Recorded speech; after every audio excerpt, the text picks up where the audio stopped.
Bienvenido a este rincón de historias de medianoche. Si te atreves a seguir escuchando, suscríbete, deja tu like y cuéntanos en los comentarios desde donde nos escuchan. Aquí, las historias no se olvidan fácilmente, así que comencemos. Me costó años poder hablar de esto, y todavía hay noches en las que no puedo dormir. Mi nombre es Roberto Martínez, tengo 42 años, y llevo 18 años manejando tráiler por las carreteras de México.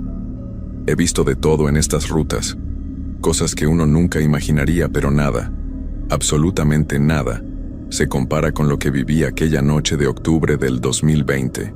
Sé que muchos no me van a creer. Está bien, yo tampoco me lo hubiera creído si no me hubiera pasado a mí, pero cada palabra que van a escuchar es verdad.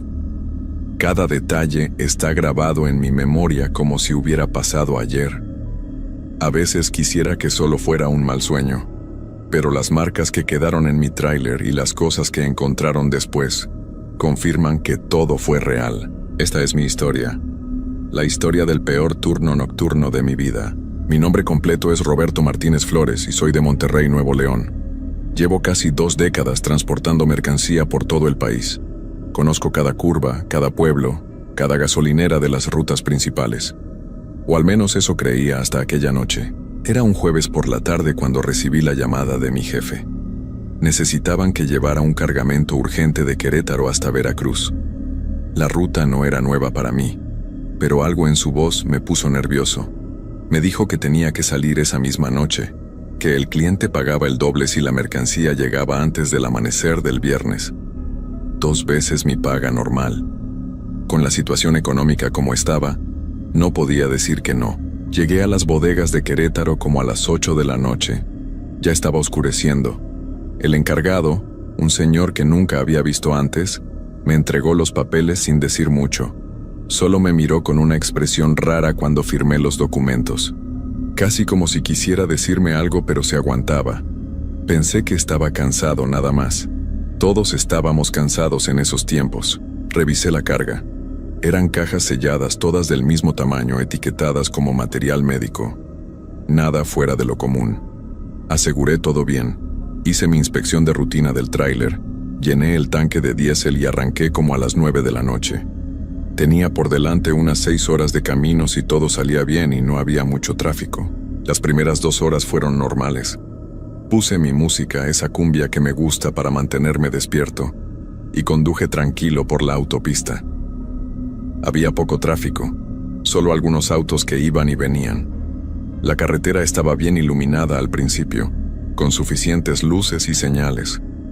Me sentía confiado. Había hecho ese recorrido docenas de veces. Fue después de pasar Pachuca cuando las cosas empezaron a cambiar. Eran como las 11 de la noche. Tomé un desvío que conocía bien, una ruta alterna que me ahorraba casi 1 hora de camino. Era una carretera estatal, no tan grande como la autopista, pero en buen estado. El problema es que estaba más sola y con menos iluminación, pero yo la conocía, o eso pensaba. Llevaba como 20 minutos en esa carretera cuando noté algo extraño. La niebla empezó a aparecer de la nada, como si saliera del mismo pavimento. Al principio era ligera, apenas visible en las luces del tráiler, pero en cuestión de minutos se hizo más espesa, mucho más espesa. Tuve que bajar la velocidad porque apenas podía ver a 5 metros de distancia. Eso ya me puso incómodo. En todos mis años manejando esa ruta nunca había visto niebla así. Era octubre, sí, pero no era temporada de nieblas tan pesadas en esa zona. Además, algo en ella no se sentía normal. Era demasiado blanca, casi brillante cuando las luces del tráiler la atravesaban. Y había un olor raro, como a tierra mojada mezclada con algo dulce que no podía identificar. Seguí manejando, pero ahora más despacio. Prendí las luces altas, las de niebla, todo lo que tenía. No ayudaba mucho. La carretera se había vuelto una especie de túnel blanco donde solo podía ver unos metros adelante. Busqué un lugar para orillarte y esperar a que pasara, pero no había acotamiento seguro. Todo eran curvas y bajadas. Entonces vi las luces. Al principio pensé que era otro vehículo, 2 puntos de luz amarilla a lo lejos en medio de la niebla, pero algo no cuadraba. No se movían como luces de un auto. Estaban ahí, suspendidas, a la altura donde deberían estar los faros de un coche, pero completamente quietas. Esperé a que se acercaran o se alejaran, pero no hacían nada. Solo estaban ahí, flotando en la niebla. Reduje más la velocidad. Mi corazón empezó a latir más rápido. Esas luces me estaban poniendo los pelos de punta. No sé por qué, pero algo primitivo en mi cerebro me decía que algo estaba mal. Muy mal. Agarré el volante con más fuerza y seguí avanzando, decidido a pasar de largo lo que fuera que estuviera ahí. Cuando me acerqué lo suficiente, las luces desaparecieron. Así nada más, como si alguien las hubiera apagado. Pero justo en ese momento, algo pasó corriendo frente al tráiler. Algo grande. Frené de golpe, haciendo rechinar las llantas. Mi carga se movió un poco hacia adelante con el frenón, pero logré mantener el control. Mi respiración estaba agitada. Las manos me temblaban sobre el volante. Había visto algo cruzar. Estaba seguro. Pero no pude distinguir qué era. Era muy rápido y la niebla lo ocultaba todo. Podría haber sido un animal grande, como un venado. Eso me dije a mí mismo. Solo fue un venado asustado por la niebla y mis luces. Me quedé ahí parado un momento tratando de calmarme. Respiré hondo varias veces. Esto era ridículo. Yo era un trailero con años de experiencia. Había manejado en tormentas, ventiscas, carreteras peligrosas. Una niebla no iba a asustarme. Cambié la marcha y empecé a avanzar otra vez, ahora con más cuidado. La niebla se hacía cada vez más espesa. Ya casi no podía ver la línea amarilla del centro del camino. Me estaba guiando más por memoria que por vista. Conocía esa carretera. Sabía que no había muchas curvas en ese tramo. Solo tenía que seguir derecho y eventualmente llegaría a un pueblo pequeño donde podría parar, pero entonces empecé a escuchar los golpes. Al principio pensé que algo de la carga se había soltado con el frenazo. Eran golpes sordos, como si algo pesado se estuviera moviendo en la parte de atrás del tráiler. Miré por el espejo retrovisor, pero solo vi la niebla blanca. Los golpes continuaron. No eran constantes. Venían cada 10 o 15 segundos. Pum. Pausa. Pum.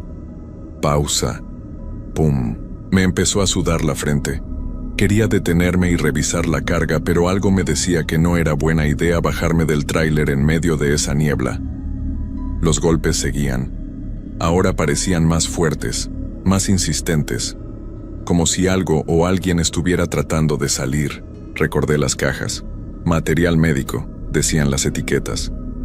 Todas estaban bien selladas, nada vivo dentro, nada que pudiera hacer ruido. Entonces, ¿qué diablos estaba golpeando ahí atrás? Aceleré un poco, con la esperanza de que fuera solo la carga moviéndose por las irregularidades del camino. Pero la carretera estaba lisa, no había baches, y los golpes no paraban. De hecho, ahora venían acompañados de otro sonido. Un sonido que me heló la sangre. Arañazos. Algo estaba arañando el metal del tráiler desde adentro. Lo podía escuchar claramente incluso con el ruido del motor. Era un sonido agudo, persistente, como uñas o garras raspando contra el metal. Y no era solo en un lugar. Los arañazos se movían, como si algo estuviera caminando por dentro del contenedor, arrastrando sus garras por las paredes. Quise convencerme de que era mi imaginación. El estrés, el cansancio, la niebla. Todo junto me estaba haciendo escuchar cosas que no existían. Pero los arañazos eran muy reales, muy claros, y cada vez más desesperados. Entonces la radio empezó a fallar. Yo tenía puesta mi estación de cumbia, pero de repente comenzó a sonar pura estática. Moví el dial, busqué otras estaciones. Nada, solo estática en todas las frecuencias. Apagué la radio, frustrado. El silencio que siguió fue peor, porque ahora podía escuchar con más claridad los golpes y los arañazos que venían de atrás. Miré el reloj del tablero. Eran las 11:43 de la noche. Llevaba más de media hora en medio de esa niebla. Según mis cálculos, ya debería estar llegando al pueblo. pero no veía luces de casas ni señales de civilización. Solo niebla. Niebla por todos lados. Empecé a tener una sensación horrible en el estómago. Algo estaba muy mal. Esto no era normal. La niebla, las luces, el ruido en mi carga, la radio. Todo era demasiado extraño, demasiado coincidente. Fue entonces cuando vi la figura en el camino. Esta vez no fue algo que pasara corriendo. Esta vez la vi claramente parada en medio de la carretera, justo en el alcance de mis luces delanteras. Era una forma humana, o al menos eso parecía. Estaba de espaldas a mí, completamente inmóvil en medio del camino. Toqué el claxon, un toque largo y fuerte. La figura no se movió, ni siquiera giró la cabeza. Seguí avanzando, pensando que se quitaría cuando escuchara el motor del tráiler acercándose. Pero no lo hizo. Se quedó ahí parada, con los brazos colgando a los lados de una manera extraña, poco natural. Tuve que frenar otra vez. Me detuve a unos 10 metros de distancia. Desde ahí pude verla mejor. Era una persona vestida con ropa oscura. No podía distinguir si era hombre o mujer porque la niebla seguía distorsionando todo. Pero algo en su postura me daba escalofríos. Nadie se para así. Nadie se queda tan quieto. Toqué el claxon de nuevo. Nada. La figura seguía ahí de espaldas sin moverse. Empecé a enojarme además de estar asustado. Si era alguien que necesitaba ayuda, que dijera algo. Si era una broma pesada, que la dejaran ya. Tenía un trabajo que hacer. Bajé la ventanilla y grité: «Oiga, quítese del camino». Mi voz se perdió en la niebla. Sonaba apagada como si algo la absorbiera. La figura no reaccionó. Ni un movimiento, ni un gesto, nada. Entonces hizo algo que casi me hace gritar. Empezó a caminar hacia atrás, sin voltear, sin girar el cuerpo. Solo caminó hacia atrás, acercándose al tráiler, con pasos lentos y medidos. Sus pies se arrastraban un poco por el pavimento, haciendo un sonido rasposo que podía escuchar incluso sobre el motor. «No, no, no», murmuré, poniendo el tráiler en reversa. Empecé a retroceder, pero la figura seguía caminando hacia atrás, acercándose. Retrocedí más rápido. Ella también, como si estuviéramos en una especie de baile macabro. No importaba qué tan rápido retrocediera, esa cosa seguía ganando terreno. Los golpes en la parte trasera del tráiler se volvieron frenéticos. Ahora sonaban como si hubiera múltiples cosas golpeando, no solo una. El tráiler empezó a tambalearse un poco con la fuerza de los impactos. Los arañazos eran ensordecedores. El metal chirriaba. Algo dentro de mi carga estaba desesperado por salir. De repente la figura se detuvo. Yo también paré de retroceder sin aliento, con el corazón latiéndome en los oídos. Nos quedamos así, inmóviles en la niebla. Y entonces, muy despacio, la figura comenzó a girar su cabeza. No giró su cuerpo, solo su cabeza. Y siguió girando. 90 grados, 180, como si no tuviera huesos en el cuello. Cuando finalmente terminó de girar, quedó mirándome directamente, aunque su cuerpo seguía dando la espalda. No pude verle la cara. Donde debería haber ojos, nariz, boca, solo había oscuridad, como si la niebla formara un hueco negro en lugar de un rostro. Pero sentía su mirada. Sentía algo observándome desde esa oscuridad. Algo que no era humano. Grité y metí el cambio hacia adelante. Aceleré directo hacia la figura sin importarme nada. Solo quería salir de ahí. Esperaba que se quitara, que desapareciera, cualquier cosa. Cuando el tráiler llegó a donde estaba, simplemente atravesé el espacio. No sentí ningún impacto. No hubo nada. La figura se había evanescente como humo. Seguí acelerando lo más rápido que me atrevía con esa niebla. Mi respiración era errática, estaba sudando a chorros, y mis manos temblaban tanto que apenas podía sostener el volante. Los golpes en la parte trasera continuaban, ahora acompañados de algo nuevo. Voces. Al principio eran susurros. Muchos susurros superpuestos, imposibles de entender. Venían de todas direcciones, de la cabina, de atrás, de los lados. Era como si hubiera docenas de personas susurrando al mismo tiempo, todas diciendo cosas diferentes. Traté de ignorarlas, de concentrarme en el camino, pero se fueron haciendo más fuertes. Empecé a distinguir palabras sueltas. Detente. Regresa. Abre. Déjanos salir. Eran voces de hombres, mujeres, niños, todas mezcladas en un coro horrible que me taladraba los oídos. Me puse las manos en las orejas, soltando el volante por un segundo, pero las voces venían de dentro de mi cabeza. No había forma de bloquearlas. «Cállense», grité, «déjenme en paz». Las voces se rieron. Una risa colectiva escalofriante que hizo eco en toda la cabina.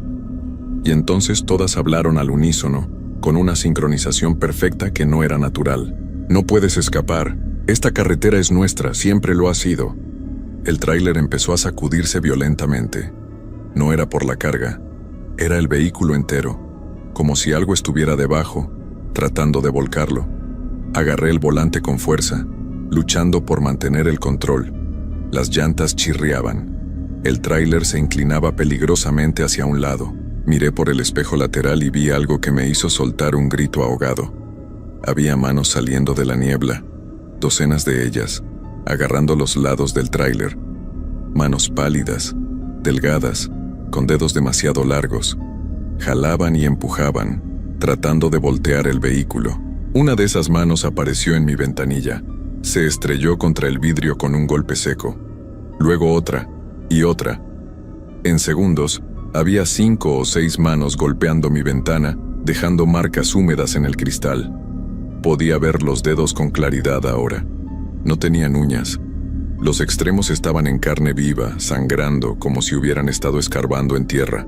Aceleré más, sin importarme ya la niebla o lo que hubiera adelante. El velocímetro marcaba 90, 100, 110 kilómetros por hora. Una velocidad suicida en esas condiciones, pero prefería estrellarme que dejar que esas cosas me alcanzaran. Las manos empezaron a perder su agarre. Se fueron cayendo una por una, arrastrándose por el tráiler mientras avanzaba. Los golpes y arañazos desde adentro alcanzaron un crescendo desesperado, y entonces, de repente, todo se detuvo. Silencio. Las voces desaparecieron. Los golpes cesaron. Los arañazos se detuvieron. Incluso la niebla comenzó a disiparse. En cuestión de segundos, pude ver la carretera con claridad. Estrellas en el cielo.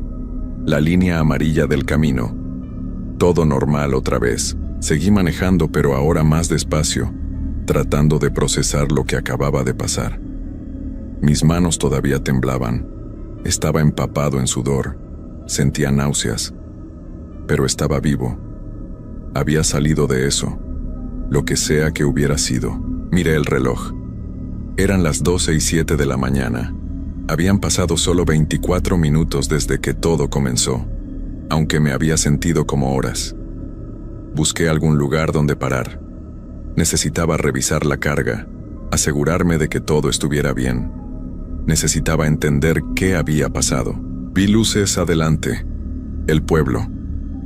Finalmente había llegado.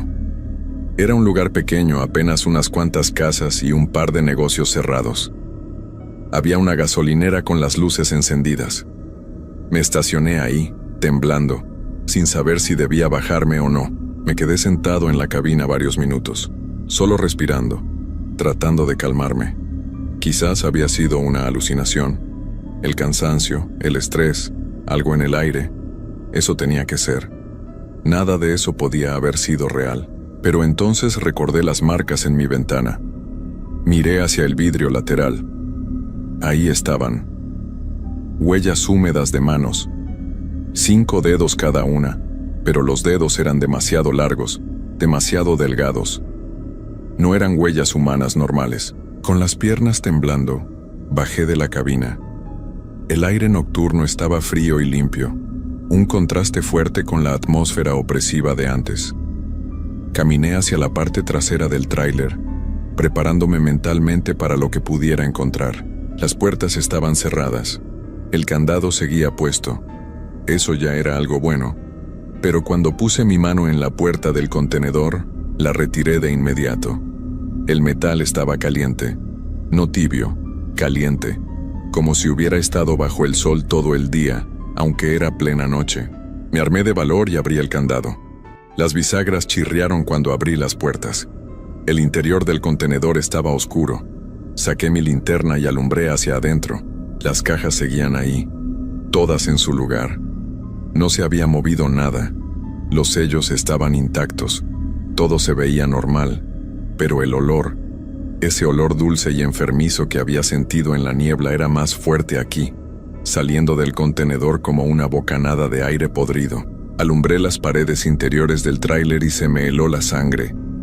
Había marcas por todos lados, arañazos profundos en el metal, como si algo con garras afiladas hubiera intentado salir.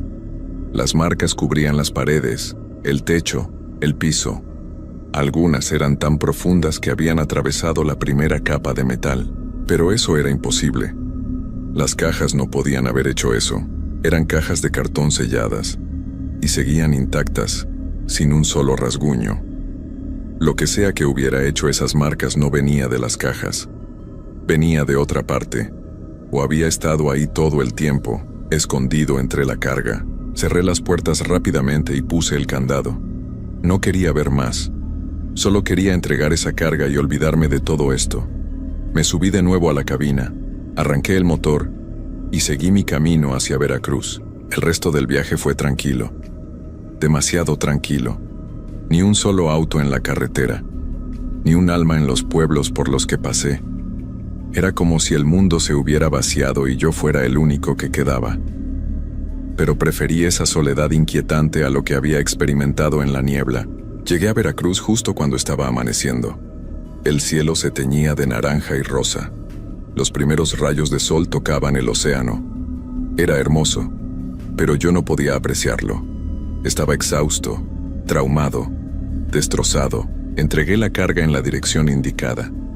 Era una bodega grande cerca del puerto. El encargado que recibió el envío era diferente al de Querétaro, pero tenía esa misma mirada extraña, como si supiera algo que yo no sabía. Firmé los papeles y me fui sin hacer preguntas. No quería saber qué había en esas cajas. No quería saber nada. Conduje hasta un hotel barato cerca de la playa. Renté un cuarto por el día, necesitaba dormir. Pero cuando me acosté en esa cama dura, no pude cerrar los ojos. Cada vez que lo intentaba, veía esa figura con la cabeza girada mirándome. Escuchaba los susurros. Sentía las manos golpeando mi ventana. Me levanté después de una hora de dar vueltas en la cama. Bajé al tráiler para revisarlo con luz del día. Necesitaba ver esas marcas otra vez, confirmar que habían sido reales. Pero cuando abrí las puertas del contenedor, me quedé helado. Las marcas seguían ahí. Pero ahora había algo más. En el piso del contenedor, justo en el centro, había algo que no había visto en la oscuridad de la noche anterior. Una mancha oscura, como de sangre seca, formando un círculo perfecto. Y dentro del círculo, rayado en el metal con algo afilado, había un símbolo que nunca había visto. Parecía una estrella invertida rodeada de letras o símbolos que no podía leer. Me alejé del tráiler sintiendo que iba a vomitar. Esa mancha, ese símbolo, no habían aparecido solos. Alguien o algo los había puesto ahí, y lo había hecho mientras yo manejaba, sin que me diera cuenta. O peor aún, habían estado ahí desde el principio, ocultos bajo las cajas que acababa de entregar. Llamé a mi jefe. Me salió el buzón de voz. Le dejé un mensaje desesperado contándole todo lo que había pasado, las marcas en el tráiler, el símbolo. Le dije que necesitaba saber qué era lo que había transportado, que me dijera la verdad. Nunca me devolvió la llamada. Pasé 3 días en Veracruz esperando respuesta. Llamé decenas de veces. Nada. Finalmente decidí regresar a Monterrey por mi cuenta. Tomé la autopista principal esta vez, la ruta larga y segura. No iba a volver a pasar por esa carretera estatal. Nunca más. El viaje de regreso fue normal, sin niebla, sin figuras, sin voces. Pero yo estaba diferente. Cada sombra me sobresaltaba. Cada sonido extraño me ponía los nervios de punta. Manejaba con las luces prendidas, la radio a todo volumen, haciendo todo lo posible por mantenerme conectado a la realidad. Cuando llegué a Monterrey fui directo a las oficinas de la empresa. Quería respuestas. Quería que alguien me explicara qué había pasado esa noche. Pero cuando llegué, la oficina estaba cerrada. No había nadie. Las luces apagadas, la puerta con candado. Pregunté en los negocios de alrededor. Me dijeron que esa empresa había cerrado hacía 2 semanas, que los dueños se habían ido sin avisar. Eso no tenía sentido. Yo había recogido la carga hacía solo 4 días. Había hablado con mi jefe. Había firmado papeles, pero cuando revisé los documentos que me habían dado, la fecha estaba borrosa, ilegible, y el sello de la empresa se veía falso, como impreso en una copiadora vieja. Fui a la policía. Les conté todo. Me miraron como si estuviera loco. Me hicieron preguntas sobre drogas, alcohol, mi estado mental. Les mostré las marcas en el tráiler. Las vieron, las fotografiaron, pero no parecían impresionados. Me dijeron que probablemente había sido vandalismo mientras estaba estacionado, que las historias sobre la niebla y las voces eran producto del cansancio y el estrés. Pero yo sabía la verdad. Algo había pasado en esa carretera, algo que no podía explicarse con lógica o razón, y lo peor de todo es que sentía que no había terminado, que lo que sea que encontré esa noche todavía me estaba siguiendo. Empezaron a pasar cosas raras. Despertaba en las madrugadas escuchando arañazos en las paredes de mi casa. Encontraba huellas de manos en las ventanas, aunque vivía en un 3er piso. Mi radio se encendía sola en medio de la noche, sintonizando solo estática, y siempre sentía que alguien me observaba desde las esquinas oscuras. Dejé de manejar tráiler. No podía. Cada vez que me subía a uno entraba en pánico. Las manos me sudaban, el corazón se me aceleraba, veía sombras moverse en los espejos. Intenté conseguir otros trabajos, pero nada duraba. El miedo me seguía a todos lados. Un día, como 2 meses después de aquella noche, recibí un sobre en mi puerta. No tenía remitente ni estampilla, solo mi nombre escrito con una caligrafía antigua y elegante. Dentro había una foto. Era de mi tráiler, tomada desde atrás, durante aquella noche en la niebla. En la foto se podían ver claramente las siluetas de docenas de figuras agarradas a los lados del contenedor. Y en la ventana de la cabina, apenas visible, estaba yo, con una expresión de terror puro en el rostro. Pero eso no era lo peor de la foto. Lo peor era lo que estaba en el asiento del copiloto, el asiento que había estado vacío toda la noche. Había una figura sentada ahí, oscura, sin rostro, con la cabeza girada mirándome. La misma figura que había visto en el camino. Había estado ahí conmigo todo el tiempo, sentada a mi lado, observándome, y yo nunca lo supe. Quemé la foto inmediatamente, pero el daño estaba hecho. Ahora sabía con certeza que no había escapado, que nunca escapé realmente. Lo que encontré en esa carretera me había dejado salir, pero solo para seguirme, para alimentarse de mi miedo lentamente, día tras día. Intenté ir con sacerdotes, con curanderos, con cualquiera que pudiera ayudarme. Algunos me bendijeron, otros me dieron amuletos, hierbas, oraciones. Nada funcionó. Las cosas siguieron pasando. Los arañazos, las sombras, la sensación constante de ser observado. Hace 3 semanas volví a esa carretera. No sé por qué lo hice. Tal vez pensé que enfrentándolo de nuevo podría liberarme. Tal vez solo quería respuestas.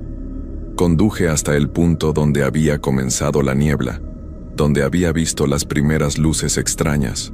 Había un letrero ahí que no recordaba haber visto antes. Viejo, oxidado, casi ilegible. Decía: carretera clausurada. 37 personas desaparecidas en este tramo entre 1990 y 2019. Proceder bajo su propio riesgo. 37 personas. Todas desaparecidas en la misma carretera donde yo había tenido mi experiencia. Y yo había sido el número 38. Pero por alguna razón, me habían dejado ir. O quizás no me había ido realmente. Quizás una parte de mí se quedó atrapada ahí para siempre. Esa noche, cuando regresé a casa, las cosas empeoraron. Los arañazos ya no solo estaban en las paredes. ahora estaban en mi piel. Despertaba con marcas en los brazos, el pecho, la espalda, como si algo me hubiera estado tocando mientras dormía. Las huellas de manos aparecían en todas partes, en el baño, en la cocina, en los espejos. Manos con dedos demasiado largos. Dejé de dormir. No podía. Cada vez que cerraba los ojos estaba de vuelta en ese tráiler, en esa niebla, escuchando las voces. Empecé a ver la figura en todas partes, en las esquinas de las habitaciones, parada al final del pasillo, afuera de mi ventana, sin importar cuántos pisos arriba estuviera. Mis amigos y familia dejaron de visitarme. Decían que mi casa se sentía mal, que había algo ahí que los hacía sentir incómodos, que yo había cambiado, que ya no era el mismo. Y tenían razón. Ya no era el mismo Roberto que había subido a ese tráiler aquella noche de octubre. Ahora estoy solo, completamente solo. Y las cosas siguen empeorando. Anoche encontré un nuevo símbolo tallado en el piso de mi sala, el mismo que había visto en el contenedor del tráiler. Y esta mañana, cuando me vi en el espejo, había algo detrás de mí. Una sombra oscura con la cabeza girada en un ángulo imposible. Me giré rápidamente. No había nada ahí. Pero cuando volví a mirar el espejo, la sombra seguía visible, cada vez más cerca de mi reflejo. Y entonces me di cuenta de la horrible verdad. No estoy siendo perseguido. Estoy siendo reclamado. Lo que encontré en esa carretera no me dejó escapar por piedad. Me dejó ir porque sabía que eventualmente regresaría a ellos, que me convertiría en uno de ellos, en otra sombra sin rostro vagando por esa niebla, esperando al siguiente conductor que se atreva a tomar ese camino. Ya puedo sentir el cambio comenzando. Mis dedos se están alargando. Mi reflejo en el espejo se mueve un segundo después que yo. Y por las noches, cuando todo está en silencio, puedo escuchar los susurros otra vez. Pero ahora no vienen de afuera. Vienen de dentro de mí. Me están llamando de regreso. A la niebla. A esa carretera. A ese lugar entre el mundo de los vivos y algo más oscuro. Y lo peor de todo es que una parte de mí quiere ir. Quiere dejar de luchar y simplemente rendirse a lo que sea que me espera ahí. Esta es mi historia. La estoy grabando ahora porque sé que pronto no podré hacerlo. Ya estoy olvidando cosas. Nombres, fechas, rostros de personas que amaba. Todo se está borrando, reemplazado por memorias de esa noche, de la niebla, de las voces, de esa figura que ahora siento más cerca que nunca. Si están escuchando esto, por favor créanme, no tomen rutas alternas de noche. Si ven niebla extraña en la carretera, den la vuelta. Si escuchan voces o ven luces que no deberían estar ahí, huyan. No sean como yo. No piensen que pueden enfrentarlo o que van a estar bien, porque no lo estarán. Una vez que esa cosa te pone la mirada encima, nunca te suelta, te seguirá, te perseguirá, te consumirá lentamente hasta que no quede nada de quien eras. Anoche vi mi reflejo sonreír cuando yo no estaba sonriendo. Esta mañana encontré tierra húmeda en mi cama, como si hubiera estado caminando por algún lugar durante la noche sin recordarlo. Y hace una hora, cuando contesté el teléfono, escuché mi propia voz del otro lado susurrando: es hora de volver a casa. Ya no me queda mucho tiempo. Puedo sentirlo. Esta noche, cuando caiga la oscuridad, sé que volveré a esa carretera. No porque quiera, sino porque ya no tengo opción. Lo que comenzó aquella noche de octubre finalmente se completará, y entonces yo también seré parte de la niebla. Otra sombra esperando. Otro par de manos arañando los trailers que pasen. Otra voz susurrando en los oídos de conductores desprevenidos. Si alguna vez se encuentran manejando de noche y ven a alguien parado en medio del camino, alguien que no se mueve ni cuando tocan el claxon, alguien que lentamente gira su cabeza hacia ustedes de una manera que no debería ser posible, ese podría ser yo, y si es así, por favor no se detengan. No traten de ayudar. Solo aceleren y sigan manejando. Porque yo ya no puedo ser salvado. Ya no soy Roberto Martínez de Monterrey. Ya soy otra cosa. La niebla me está llamando. Ya puedo verla formándose afuera de mi ventana aunque es plena tarde. Ya puedo escuchar los arañazos en mi puerta. Ya puedo sentir esos dedos largos y fríos tocando mi hombro. Es hora de ir a casa. Esta es mi historia, mi advertencia, mi confesión final. Y si algún día desaparezco sin dejar rastro, si nunca encuentran mi cuerpo, si alguien pregunta qué pasó con Roberto Martínez el trailero, ya saben la respuesta. La carretera me reclamó, como reclamó a los 37 antes que yo, como reclamará a muchos más después. La niebla siempre tiene hambre, y ahora es mi turno de alimentarla.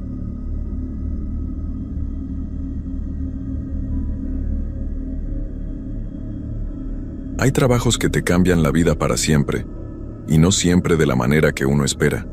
Algunos dicen que la noche saca lo peor de las personas, pero yo creo que también despierta cosas que deberían seguir durmiendo. Esta es mi historia, y aunque han pasado 3 años desde que dejé ese trabajo, todavía no puedo dormir bien por las noches. Mi nombre es Ricardo Hernández Morales. Tengo 32 años y soy de Guadalajara, Jalisco. Trabajé durante 8 meses en una gasolinera en las afueras de la ciudad, en el turno de noche. Era un trabajo sencillo: atender a los pocos clientes que llegaban después de las 10 de la noche, mantener limpio el lugar y asegurarme de que todo estuviera en orden para el turno de la mañana. La gasolinera se llamaba El Viajero y estaba ubicada en la carretera que va hacia Chapala, rodeada de terrenos baldíos y algunos ranchos abandonados. Durante el día era un lugar normal, con bastante movimiento de autos y camiones, pero por las noches se convertía en algo completamente diferente. Mi primer día de trabajo fue un martes de octubre.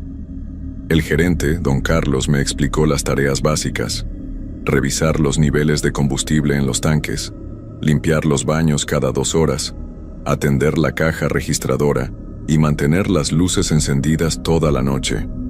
Me dijo que por lo general llegaban pocos clientes después de medianoche, así que tendría tiempo de sobra para hacer todo el trabajo.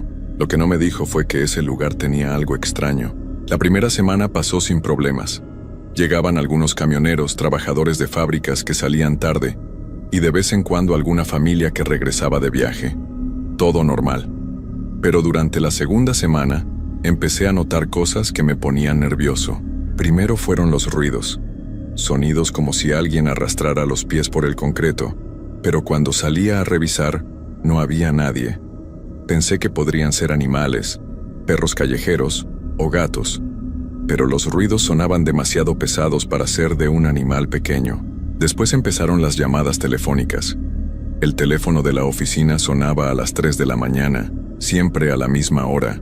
Cuando contestaba, solo escuchaba silencio, pero sabía que había alguien del otro lado porque podía oír una respiración muy suave, casi imperceptible. Al principio colgaba inmediatamente, pero después me quedaba escuchando unos segundos, tratando de entender qué estaba pasando. Una noche, después de 2 semanas de trabajo, llegó un cliente que me puso los pelos de punta. Era un hombre mayor, de unos 60 años, con ropa sucia y el cabello gris muy largo. Sus ojos eran lo más perturbador. Parecía que miraba a través de mí, como si no estuviera realmente ahí. Se acercó al mostrador con una botella de agua y me dijo con voz ronca: «Muchacho, ten cuidado por las noches. Este lugar no es lo que parece». Le pregunté qué quería decir, pero solo movió la cabeza y se fue sin decir nada más. Esa misma noche, alrededor de las 4 de la mañana, vi algo que me heló la sangre.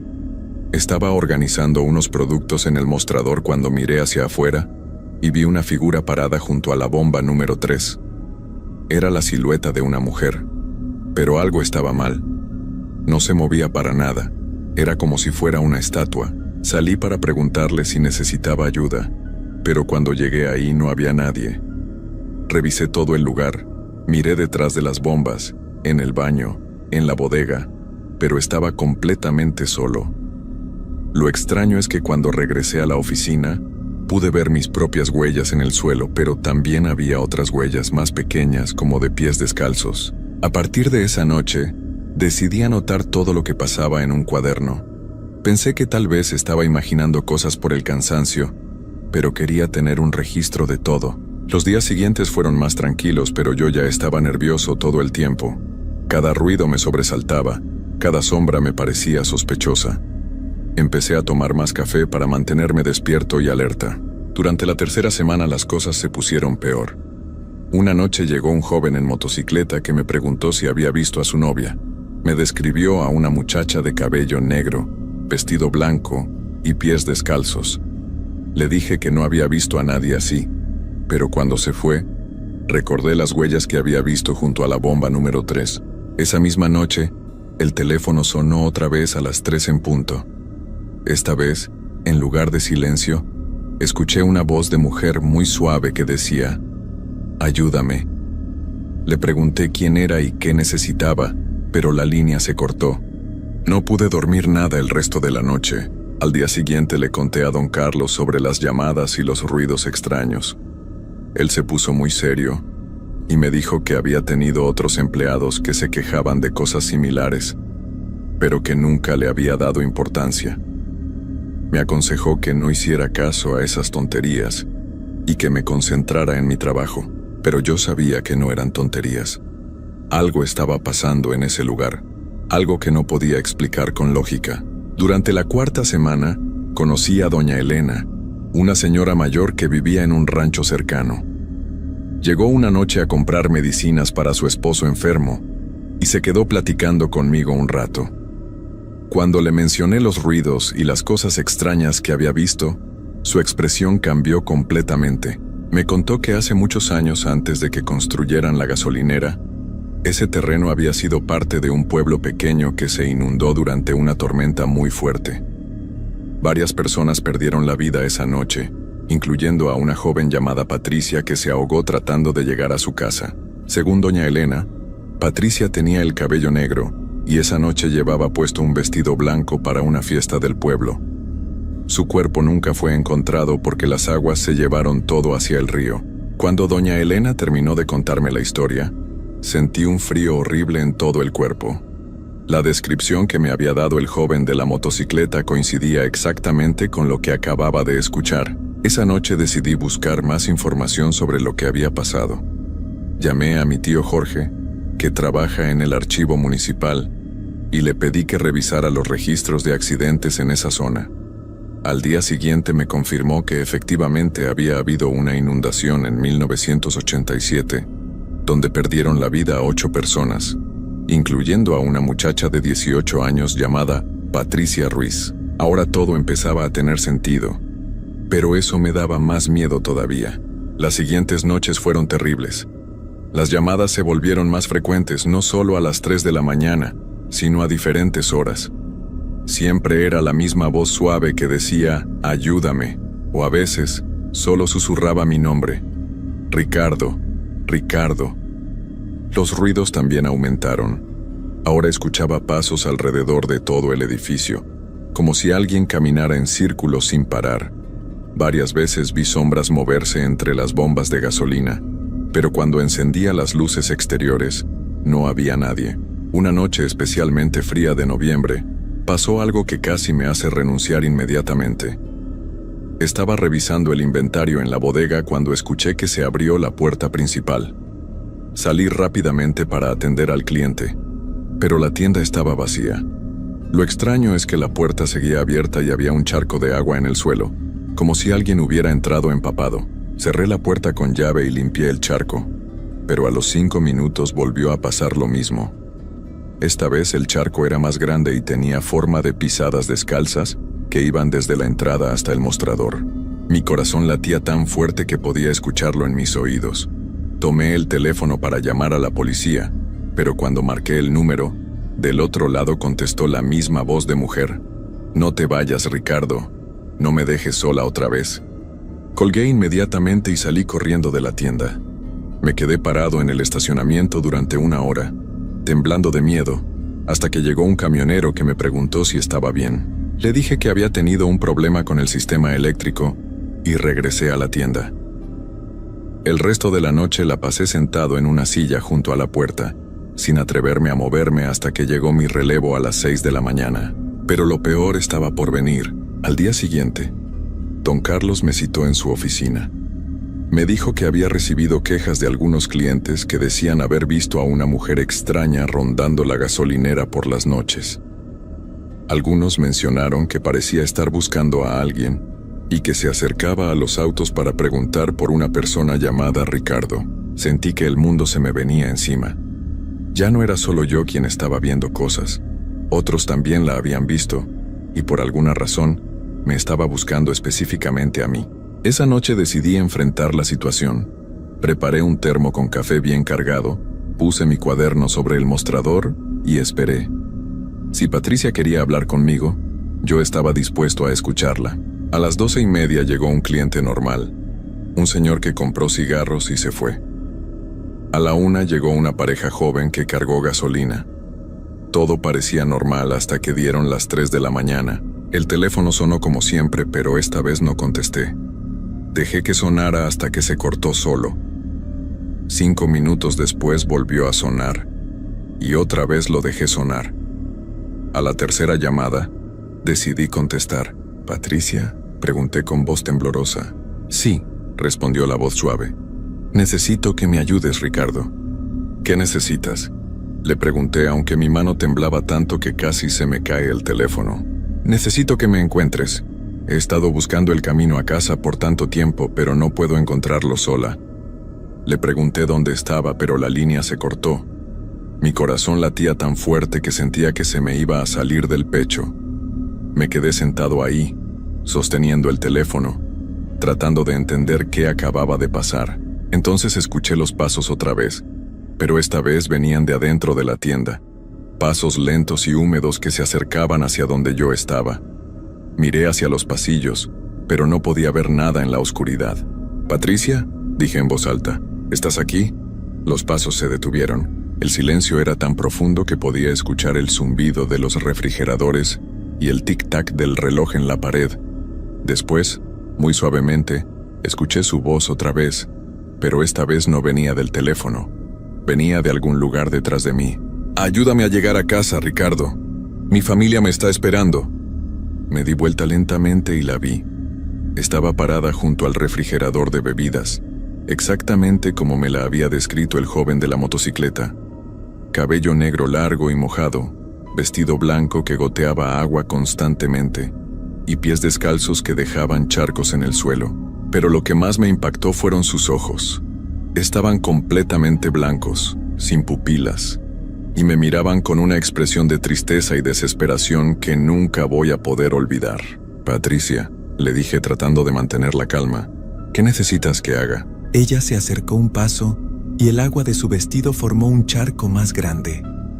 Cuando habló, su voz sonaba como si viniera de muy lejos, como si hablara desde el fondo de un pozo.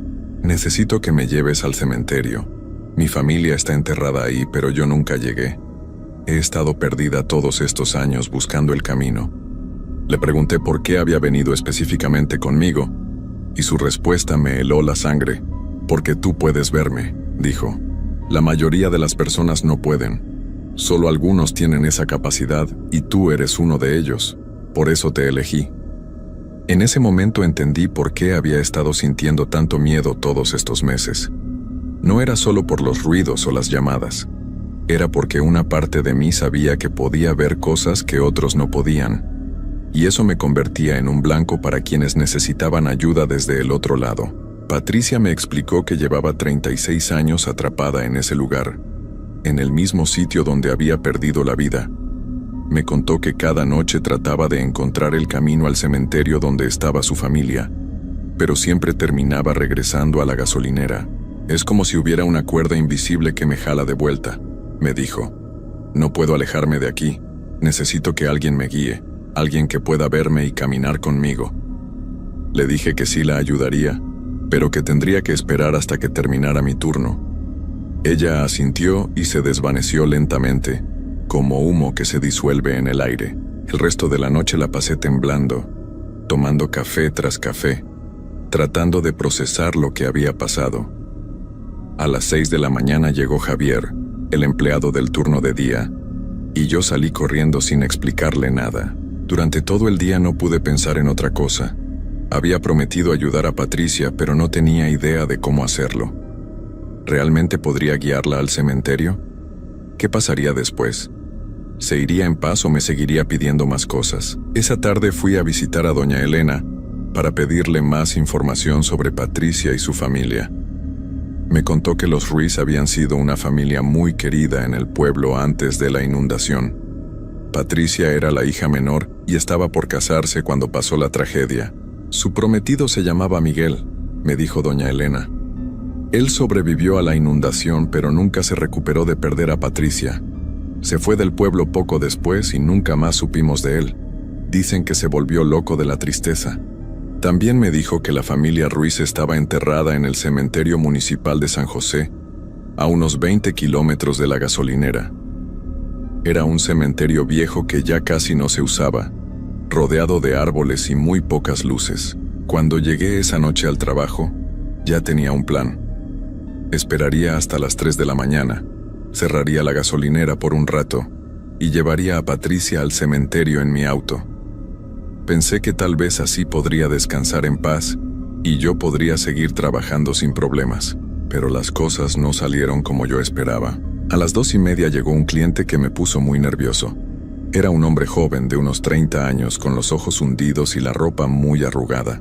Se veía como si no hubiera dormido en días. Se acercó al mostrador y me preguntó: ¿Has visto a una muchacha de vestido blanco? Se llama Patricia. Mi sangre se congeló. Le pregunté cómo se llamaba y me dijo: Miguel Santana. He estado buscando a Patricia durante muchos años. Sé que está aquí. Entonces entendí quién era. El prometido de Patricia, el que había sobrevivido a la inundación y se había vuelto loco de tristeza. De alguna manera había descubierto que ella estaba en la gasolinera y había venido a buscarla. Ella me ha estado llamando en sueños, me dijo Miguel con voz desesperada. Me dice que está perdida, que necesita ayuda para llegar a casa. He manejado toda la noche para llegar aquí. En ese momento aparecieron los dos, Patricia y Miguel, parados uno frente al otro en el centro de la tienda. Pero algo estaba terriblemente mal. Miguel no parecía estar vivo tampoco. Su piel era gris y sus ojos tenían la misma expresión vacía que los de Patricia. Me di cuenta de que Miguel había perdido la vida años atrás, probablemente por su propia mano, y que ahora también estaba atrapado, buscando a Patricia por toda la eternidad. Los dos me miraron al mismo tiempo y dijeron al unísono: Ayúdanos a estar juntos para siempre, Ricardo. En ese momento entendí que había cometido un error terrible. No eran almas perdidas buscando descansar en paz. Eran algo mucho más peligroso. Habían estado esperando durante décadas por alguien como yo, alguien que pudiera verlos y ayudarlos, pero no para encontrar la paz, sino para algo completamente diferente. ¿Qué quieren de mí?, les pregunté, aunque ya sabía que no me iba a gustar la respuesta. Patricia sonrió, pero su sonrisa era horrible, demasiado ancha, y cuando habló, su voz sonaba diferente, más grave y siniestra. Queremos que te quedes con nosotros, dijo. Queremos que seas parte de nuestra familia para siempre. Hemos estado tan solos durante tanto tiempo. Miguel se acercó más y pude ver que su cara tenía marcas extrañas, como si se hubiera lastimado a propósito. Puedes quedarte aquí con nosotros, Ricardo. Nunca más estarás solo. Nunca más tendrás que preocuparte por nada. Traté de correr hacia la puerta, pero mis piernas no me respondían. Era como si hubiera raíces invisibles que me tenían atado al suelo. El aire se volvió espeso y frío, y las luces de la gasolinera empezaron a parpadear. No puedes irte, dijo Patricia acercándose más. Ya eres parte de esto. Desde la primera noche que nos viste, ya eras nuestro. Entonces entendí la horrible verdad. No habían estado buscando ayuda para irse. Habían estado buscando a alguien que se quedara con ellos para siempre. Alguien que pudiera verlos y que se convirtiera en parte de su mundo de sufrimiento eterno. Traté de gritar, pero no me salía la voz. Traté de rezar, pero no recordaba ninguna oración. Lo único que podía hacer era quedarme ahí parado, viendo cómo se acercaban más y más. Patricia extendió su mano hacia mí, y cuando me tocó el brazo sentí un frío tan intenso que era como si me quemara. Su piel estaba helada y húmeda, y donde me tocó, mi piel se puso gris como la de ellos. Ya casi termina, dijo suavemente. Solo relájate. Pronto ya no sentirás dolor nunca más. Miguel me tocó el otro brazo, y la sensación de frío se extendió por todo mi cuerpo. Podía sentir como mi corazón latía cada vez más lento, como mi respiración se volvía más difícil. En ese momento llegó un camionero que tocó el claxon afuera. Patricia y Miguel se alejaron rápidamente y desaparecieron, pero el daño ya estaba hecho. Cuando miré mis brazos, tenían marcas grises donde me habían tocado, y podía sentir que algo había cambiado dentro de mí. Atendí al camionero como pude, tratando de actuar normal, pero sabía que ya no era el mismo. Las marcas en mis brazos no desaparecieron con el tiempo. Al contrario, se fueron extendiendo lentamente. Durante las siguientes semanas, Patricia y Miguel aparecieron cada noche.